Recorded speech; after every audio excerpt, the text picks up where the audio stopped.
Salam teman-teman sekalian, salam sukacita. Kembali lagi ke channel Sukacita Kristus Tuhan.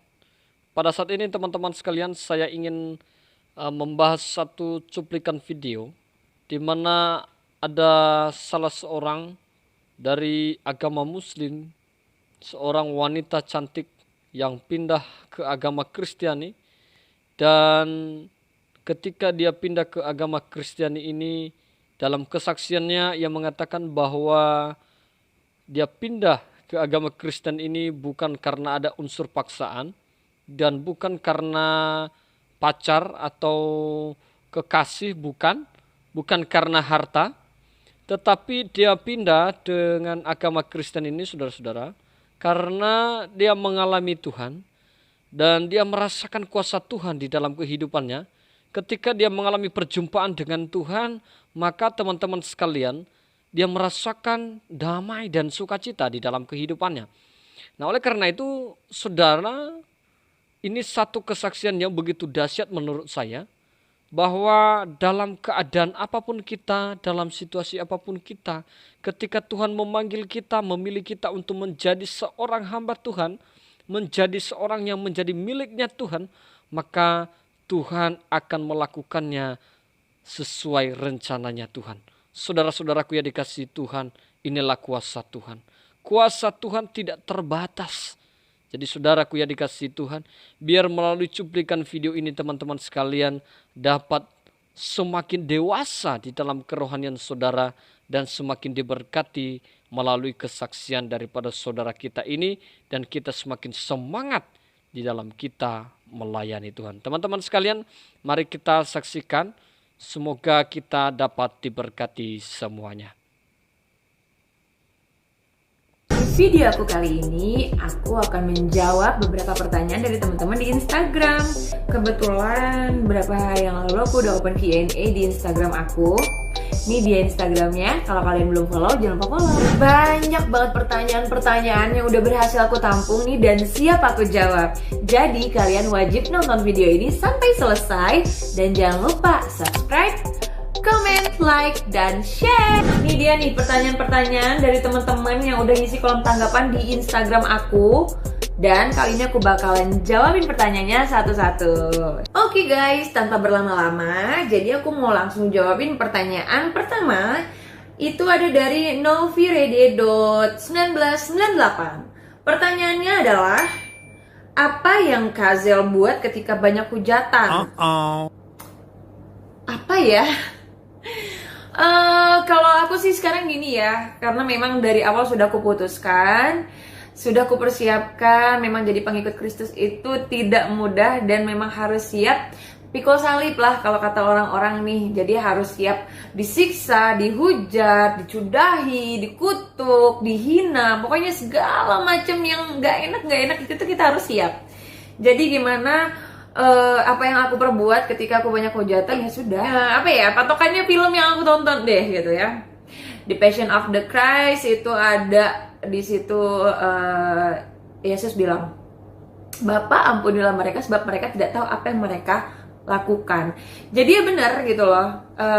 Kenapa bilang begitu? Kenapa aku bilang sebab mereka tidak tahu apa yang mereka lakukan? Karena gini, kita beda pemahaman dengan orang yang gak suka sama aku gitu ya. Itu beda pemahaman. Aku menganggap gitu kan, aku merasa bahwa kayak ya Tuhan Yesus itu sebegini kerennya, mengagumkan lah apa segala macam. Tapi bagi mereka yang tidak percaya akan Tuhan Yesus, ya memang tidak akan berpikir sedemikian gitu loh. Jadi mereka menghujat atau apa ya, karena kita beda paham, benar-benar beda paham, dan itu nggak bisa disatuin. Aku nggak bisa maksa mereka gitu loh. Lo harus tahu kalau Tuhan Yesus itu begini gitu. Itu nggak bisa gitu kan. Dan mereka juga nggak bisa maksa aku untuk membawa lagi aku gitu ya, ibaratnya sadar Tuhan Yesus sebenarnya gini, lo tuh harusnya begini. Itu nggak bisa gitu loh, karena kita, otak kita kepisah, beda-beda ya kan, isi kepala aku, isi kepala kamu gitu, itu beda gitu. Dan apa yang kita anggap benar, apa yang kamu anggap benar, itu memang beda gitu loh. Mungkin ada yang sama, tapi tidak semua orang bisa kita sama ratakan gitu loh. Pemikirannya harus sama dengan kita, perlakuannya harus sesuai dengan yang kita pikirkan, yang kita mau, tuh nggak bisa gitu. Jadi nggak bisa dipaksain dan perdebatan itu percuma. Jadi aku lebih memilih untuk diam. Bukan berarti aku nggak punya daya untuk membalas ya atau melawan gitu loh, tapi ya Tuhan aku ngajarin kasih gitu, jadi ya udah kita mengasihi aja gitu. Cuman ya udah biarin, nggak apa-apa. Iyain aja lah gitu loh guys. Next, pertanyaan kedua itu ada dari Wirorantax 7. Wirorantax 7 nih nanya gini nih. Kayaknya kakak karena punya cowok Kristen ya, makanya dikabarkan mau pindah keyakinan. Ini tuh pertanyaan tuh sering banget aku dapetin gitu ya. Beberapa kali aku up konten tentang rohani itu pasti gini, cowoknya Kristen ya, cowoknya Kristen ya, cowoknya Kristen ya. Ya gini loh guys, kalaupun memang mungkin saat ini atau kedepannya aku punya pasangan orang Kristen gitu ya, yang agamanya Kristen, ya wajar dong, karena kan aku sekarang sudah percaya Tuhan Yesus. Pastinya aku mencari yang seiman gitu kan, yang sama-sama percaya dan takut akan Tuhan Yesus gitu loh. Jadi nggak mungkin gitu loh aku cari pasangan yang muslim gitu. Jadi ini suka salah paham sih orang gitu loh, karena mungkin dia nggak tahu ya gitu loh gimana perjalanan aku dari awal aku tertarik untuk mengenal Yesus sampai dengan saat ini. Mungkin apa ya, kedepannya nanti aku bakal punya pasangan yang agamanya Kristen gitu ya kan. Jadi berpikirnya gitu gara-gara pacarnya Kristen nih, gara-gara mainnya sama orang-orang Kristen nih gitu loh. Tapi sebelumnya di video pertama aku yang aku mulai ngebahas Q&A yang pertama itu aku udah pernah jelasin bahwa sebelum ini aku tuh nggak punya teman deket yang agamanya Kristen ya. Temen deket aku tuh muslim semua gitu. Tapi karena memang aku sedang ingin mencari tahu, mendalami tentang Kristus gitu. Jadi pastinya aku mencari komunitas, aku mencari teman, aku mencari pacar pun yang Kristen gitu teman-teman semua. Mudah-mudahan cukup menjawab ya. Jadi tidak meresahkan lagi nih, jangan bawa-bawa pasangan nih gitu loh. Karena memang aku pure benar-benar ini datangnya tuh dari hati gitu loh, bukan karena siapa-siapa. Lanjut ya, pertanyaan ketiga. Kakak, menurut Alkitab nggak boleh menikah lagi kalau bukan karena pasangan meninggal. Kakak gimana? Nah iya bener, kalau di dalam Kristen itu kan tidak diperbolehkan menikah lagi kalau bukan karena pasangan meninggal. Setahu aku ya, maaf kalau misalnya aku salah. Tapi kalau misalnya gini, kalian pasti tahu status aku kan janda gitu ya. Jadi kalau dibilang, kan lo udah pernah nikah, masa lo nikah lagi? Tapi ini beda gitu loh. Maksudku gini, pernikahanku yang sebelumnya itu kan dalam Islam gitu ya, ada ijab kabul gitu. Nah kalau misalnya next aku menikah itu kan beda gitu loh di agama yang lain. Jadi nggak apa-apa kan? Atau memang nggak boleh nih? Aku nggak paham sih gitu loh. Cuman setahu aku sih ya nggak apa-apa gitu loh. Next ya, pertanyaan selanjutnya dari Dikisberry _ bertanya, Shalom Nurul. Ini tahu nih nama asli aku. Shalom Nurul, Tuhan Yesus berkati. Bagaimana perasaan kamu saat ini saat Tuhan Yesus sudah mulai ada untuk kamu? Kalau ditanya soal perasaan aku saat ini, sebelumnya juga aku udah pernah bilang sih kalau sekarang tuh aku menjadi pribadi yang lebih tenang, aku menjadi pribadi yang lebih damai, aku menjadi pribadi yang lebih lebih bisa mengasihi, lebih bersemangat pastinya gitu loh.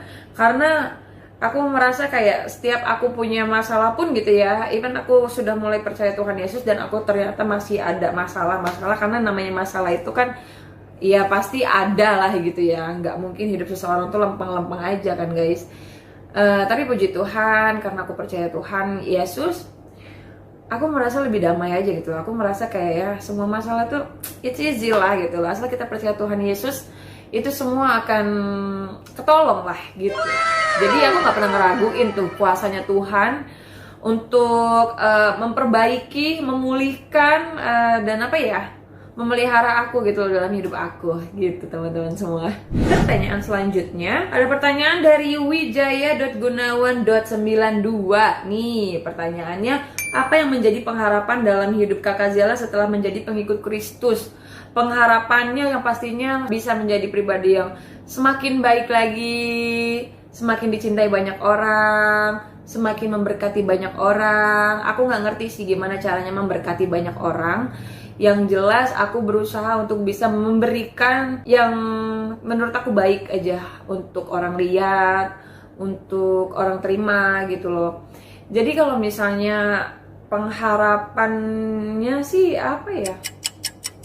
Ya intinya jadi orang yang lebih baik gitu loh. Karena aku nggak mau lagi jadi orang yang apa ya, emosian, yang suka putus asa dan lain-lain gitu loh. Aku kepengennya terus tumbuh dalam iman Kristusku. Pertanyaan selanjutnya dari Ranojo_CCS. Gimana tanggapan keluarganya kalau Mbak memilih Yesus sebagai juru selamat? Tanggapan keluarga gimana ya? Puji Tuhan nih. Aku mau bilang makasih juga ke teman-teman, barangkali waktu itu sempat ada yang nonton TikTok aku ya, dan juga nonton video aku yang sebelumnya gitu. Aku minta bantu didoakan dari teman-teman semua supaya Tuhan melunakkan hati keluargaku untuk bisa ikhlas menerima aku mengambil jalan yang aku pilih saat ini gitu loh. Memang aku tidak tahu persis ya apakah mereka benar-benar bisa terima atau tidak gitu. Tapi kalau dibahas tentang tanggapan, memang nggak mau gitu loh, nggak mengizinkan gitu loh. Tapi karena memang mungkin aku bersikeras, mereka pun tahu itu gitu. Pelan-pelan aku sempat apa ya, dapat respon dari kakakku, ya terserah deh gitu loh. Nggak ngerti nih terserahnya itu terima atau pasrah atau bodo amat. Aku nggak tahu, tapi semoga itu positif ya teman-teman semua gitu loh. Kita harus percaya, kita harus terimakan proses. Jadi kita nggak bisa memaksakan semua hal itu seperti apa yang kita inginkan gitu loh. Jadi kakakku sempat ada bilang ya udah terserah deh lu gitu loh, kayak yang penting jadi orang lebih baik. Sekali lagi aku bilang makasih buat teman-teman yang udah bantu doain aku untuk kiranya keluarga aku dilunakkan hatinya untuk bisa terima aku mengambil jalan yang aku pilih saat ini. Pertanyaan selanjutnya ada dari Ira_Debruir.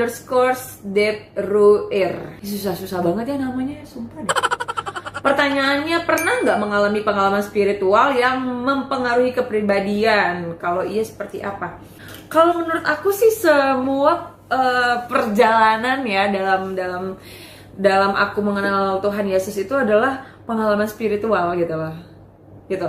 Jadi semenjak aku memang percaya tentang mukjizat, itu memang benar terjadi gitu loh. Kalau ditanya seperti apa, banyak lah. Next aku bakal bikin video ya, apa-apa aja yang menurut aku itu adalah sebuah mukjizat dari Tuhan yang diturunkan buat aku, yang bikin aku merasa bahwa ya memang Tuhan itu nyata. Memang Tuhan itu selalu mendengar, selalu mengerti. Tuhan itu pelihara aku, Tuhan itu kasihi aku, Tuhan itu sayang sama aku. Aku nggak ngerti gimana lagi harus ngedeskripsiin gimana baiknya Tuhan ke aku. Pertanyaan selanjutnya ada dari David.Setiawan97. Umur berapa kak kalau boleh tahu, dan beneran janda emangnya apa cuma konten? Ini 2021 ya, umur aku tuh 27 tahun guys. Aku memang beneran janda. Aku menikah tahun 2008 itu bulan Desember, dan aku sudah tidak serumah itu 2019 bulan Juni. Tapi aku resmi putusan pengadilan itu 2020 bulan Oktober apa September ya? Aku agak lupa guys, belum ngecek lagi akte cerainya. Next ya, pertanyaan dari Farhan 1696. Masih pernah sholat selama ini kak? Salam toleransi. Aku terus terang aja, aku udah nggak pernah sholat. Sudah dari kapan ya? Lupa. Lebaran. Aku terakhir kali sholat itu aku inget waktu masih bulan puasa kemarin. Karena kan disuruh ibu kan sholat gitu, ya udah aku sholat. Lanjut dari Jacqueline Katzia 86. Kriteria pria idamannya Kak Zela yang seperti apa sih? Ini di DM aku juga ada yang nanya nih, dan sempat juga aku up video di TikTok ya untuk pertanyaan yang sama kayak gini. Tipe cowoknya seperti apa? Yang pastinya seiman, mapan, bisa membimbing aku dalam Tuhan dan mau dibimbing, bertanggung jawab, setia, apa ya, pokoknya kayak tanggung jawab, setia, dan segala kebaikan lainnya tuh menurut aku kalau dia sayang sama Tuhan itu nggak perlu dideskripsiin lagi sih, karena pasti bakalan setia, karena dia pasti ngeladanin Tuhan, ya kan? Pokoknya yang terbaik, yang sepadan, biar tidak saling menyakiti, menjatuhkan, dan lain-lain.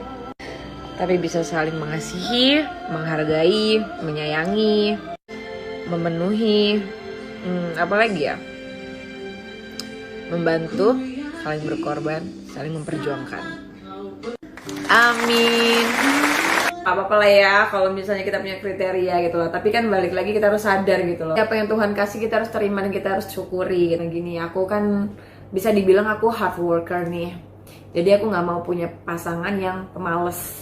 Tanggung jawab kita ke depan tuh banyak banget gitu loh. Kita pacaran, kita menikah, kita punya anak, kita menikahkan anak, kita punya cucung segala macem gitu ya kan. Itu Nah teman-teman sekalian, setelah kita melihat sama-sama cuplikan video ini memberikan kepada kita satu pelajaran bahwa mengikut Tuhan itu adalah hal yang luar biasa.